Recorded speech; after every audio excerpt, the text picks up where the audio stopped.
Hello hello నమస్తే అండి, మీ పేరు? నా పేరు శివరామ్ మేడం, మాది ఆళ్ళగడ్డ దగ్గర ఆలమూరు. డాక్టర్ గారితో మాట్లాడండి, మీ ప్రాబ్లం ఏంటో చెప్పండి. సరే సరే మేడం. టీవీ వాల్యూమ్ మ్యూట్లో పెట్టి సార్తో మాట్లాడండి. మ్యూట్లోనే విన్నారు మేడం. సార్ నమస్తే సార్. నమస్తే అండి, చెప్పండి.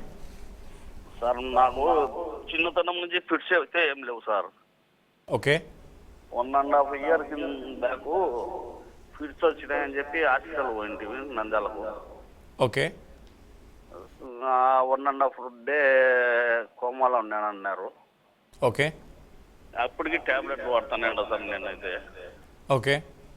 ఈ రైట్ సైడ్ ఈ ఐ దగ్గర నుంచి ఈ నరాలన్నీ వెళ్ళ మెడ ఇదల్లా షోల్డర్ వరకు ఇంకా కొద్దిగా పెయిన్ ఉంటానే ఉంటుంది సార్. ఓకే. అది సార్ విషయం. ఓకే. మళ్ళీ నేను ఏమన్నా చెకప్ చేయించాలంటే మీ అడ్రస్ ఏమన్నా చెప్తారా సార్ నేను హాస్పిటల్ రానికి? హాస్పిటల్ రావడానికి నేను యశోద హాస్పిటల్లో చేస్తామండి, హైటెక్ సిటీ బ్రాంచ్లో, హైదరాబాద్లో ఉంటామండి. మీరు రావచ్చు, ఏ టైంలోనే రావచ్చు. సో ఆయన అడిగిన దానికి ఫిట్స్ ఎప్పుడూ ఉన్నాయి, కంటిన్యూస్గా ఫిట్స్ వస్తాయి, చిన్నప్పటి నుంచి ఫిట్స్ ఉన్నాయి.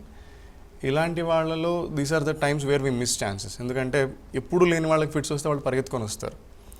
రెగ్యులర్గా ఫిట్స్ వస్తున్న వాళ్ళు ఇంకొకసారి ఫిట్స్ వస్తే ఒకేసారి చిన్నప్పటి నుంచి ఉంది కదా కొత్తగా ఏముందిలే అని ఇగ్నోర్ చేసే ఛాన్స్ ఎక్కువ. ఈ కండిషన్లో ఫిట్స్ మందులు వాడుతున్నా మళ్ళీ వచ్చింది అంటే మోస్ట్ ఆఫన్ సాధారణంగా అందరు చేసే మిస్టేక్ ఏంటి అంటే ప్రయాణం వల్ల కావచ్చు, లేకపోతే హెల్త్ బాగాలేదని కావచ్చు, ఫుడ్ తినలేదని కావచ్చు, టైంకి ఏదైతే ఫిట్స్ కోసం ట్యాబ్లెట్స్ తీసుకుంటారో ఆ డోస్ మిస్ అవ్వడం most common reason is missing the dose. రెండోది పెరిగే వయసు కొద్దీ డోస్ పెరగాలి. చిన్నప్పుడు 10 ఏళ్ల కిందట ఎంతైతే డోస్ తీసుకుంటారు ఇప్పుడు అంతే డోస్ తీసుకుంటున్నాం సార్ అంటారు.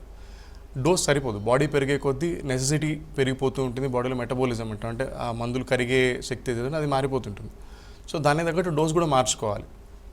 అందుకనే చిన్నప్పటి నుంచి ఫిట్స్ ఉండేవాళ్ళు, లాంగ్ టర్మ్ ఫిట్స్ మందులు వాడేవాళ్ళు రెగ్యులర్ ఫాలోఅప్లో ఉండాలి.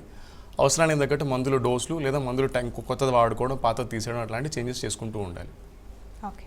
సో అయితే బ్రెయిన్ ట్యూమర్స్ విషయానికి వచ్చినప్పుడు పిల్లల్లో కొన్ని రకాలుగా ఉంటాయని చెప్పారు కదా సార్. అయితే ట్రీట్మెంట్ విషయానికి వచ్చినప్పుడు పెద్దవాళ్ళతో కంపేర్ చేస్తే చిన్నవాళ్ళలో అంటే చిన్నపిల్లల్లో ట్రీట్మెంట్ ఏమైనా కష్టంగా ఉంటుందా?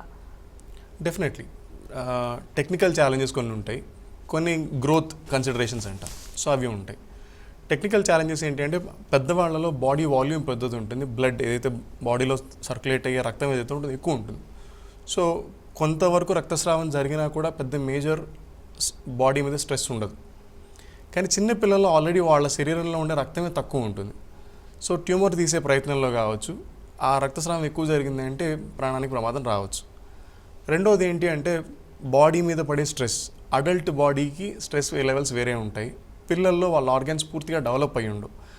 లాంగ్ సర్జరీ లేదా ప్రొలాంగ్డ్ ఎక్కువసేపు జరిగే సర్జరీస్ కావచ్చు, ఎక్కువసేపు వాడే రేడియేషన్ ఈ బ్లడ్ లాస్ కావచ్చు, అవి వాళ్ళ శరీరాలు తట్టుకోలేవు. అందువల్ల టెక్నికల్గా ఛాలెంజెస్ వస్తాయి. రెండోది ట్రీట్మెంట్ గ్రోత్ ఛాలెంజెస్ అనుకున్నాం. కొన్ని set of tumours less than 3 yearsలో వస్తాయి. లెస్ దాన్ 3 years వాళ్ళకి ఏంటి అంటే బ్రెయిన్ గ్రో అవుతూ ఉంటుంది. ఇంకా అప్పటికి బ్రెయిన్ అనే కాదు, బాడీ కూడా ఎంటైర్ గ్రో అవుతూ ఉంటుంది. ఆ ఏజ్లో కొన్ని సెల్స్ బాడీలో సెల్స్ కొన్ని డిఫరెంట్గా ఉంటాయి. ఆ ఏజ్లో వాళ్ళకి రేడియేషన్ ఇచ్చాము అంటే ఆ రేడియేషన్ వల్లే కొత్త ట్యూమర్స్ రావచ్చు. ఆ రేడియేషన్ వల్ల బ్రెయిన్ సరిగ్గా గ్రో అవ్వకపోవచ్చు. సో యూజువల్లీ 3 years వరకు మనం రేడియేషన్ ఇవ్వకుండా ఉండే ప్రయత్నమే చేస్తాం. అన్లెస్ ఇట్ ఈస్ ఇంకా తప్పదు, రేడియేషన్ లేకపోతే పని జరగదు, ప్రాణానికి ప్రమాదం అంటే తప్ప 3 years వరకు కొన్ని సెట్ ఆఫ్ ట్యూమర్స్లో మనం రేడియేషన్ ఇవ్వం. సర్జరీ చేసి మందులు వాడుకుంటూ వస్తాం. 3 years తర్వాత స్క్రీనింగ్ మళ్ళీ చూసుకుంటుంటాం, ఫాలోఅప్ ఎంఆర్ఐస్ చేస్తాము. ఫాలోఅప్లో ఒకవేళ ఏదైనా మిగిలిపోయింది అనిపిస్తే అప్పుడు 3 years తర్వాత రేడియేషన్ చేస్తాం.